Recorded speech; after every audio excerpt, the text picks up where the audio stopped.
Joined by Lacrosse coach Tyler Lowe. Coach, the last time we talked, you said that you would know a lot more about your team on day one. What have you learned about your team over a couple of weeks of practice now? We've definitely learned a lot. We're very excited about the group we have, and I'm very proud of the effort that they've put in, not only in terms of on field, but also, the things that they've had to do and the sacrifices they've had to make games possible and make competition possible. But we have a very competitive group. We have a group that really embraces the work, embraces getting after it in practice. So we're really excited about what we have. Who are some guys who have stood out or maybe surprised the coaching staff over these first couple of weeks? Sure. From our standpoint, really all of the guys who are returners, in my opinion, have done a terrific job, really setting the tone, especially for newcomers. We have guys that, due to the nature of the pandemic have been off of lacrosse for, any number of months or even years. And so we really relied on our returners to set a tone from a leadership standpoint to what we expect in practice. Particularly for those first couple of weeks of practice before we had our assistant coaches back. I really relied on those guys a lot to make sure that they're upholding the standards on the field, upholding, our commitment to who we are and our identity in practice. And so it's really been a lot. I would say all of our returners have done an unbelievable job stepping up to the plate. Looking at your opener against Southern Maine, how do you mentally approach a game against an opponent that will be playing their fifth game? They've played almost a month of games now, and you're playing that first game of the season. Yeah, honestly, for us, we've talked about earning every day, and we've talked about approaching every day with gratitude. No practice, no games are a given in this climate. And so for us, we're approaching this game really as, a celebration of the work that we've put into this point, a celebration of, earning the opportunity to compete against someone else. Some teams obviously are going to have it better than us.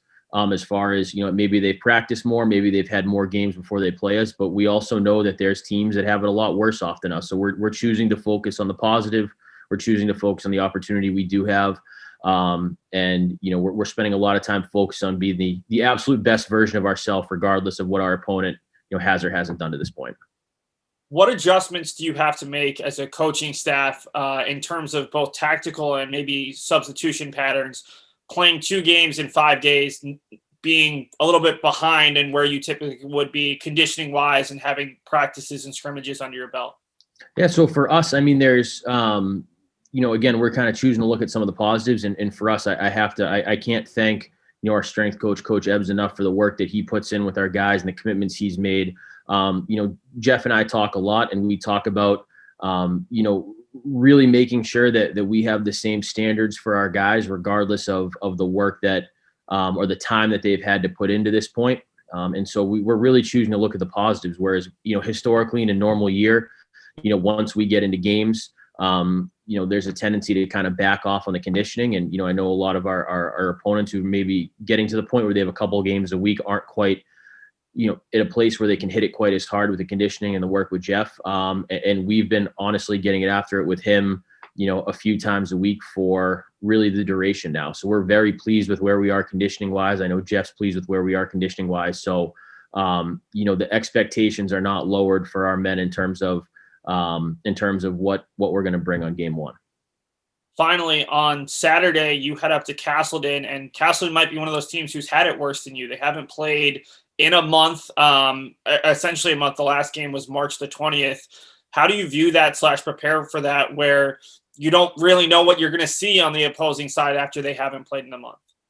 Sure, absolutely. And for us, like we've talked about, it's really about keeping our focus inward and keeping our focus on us.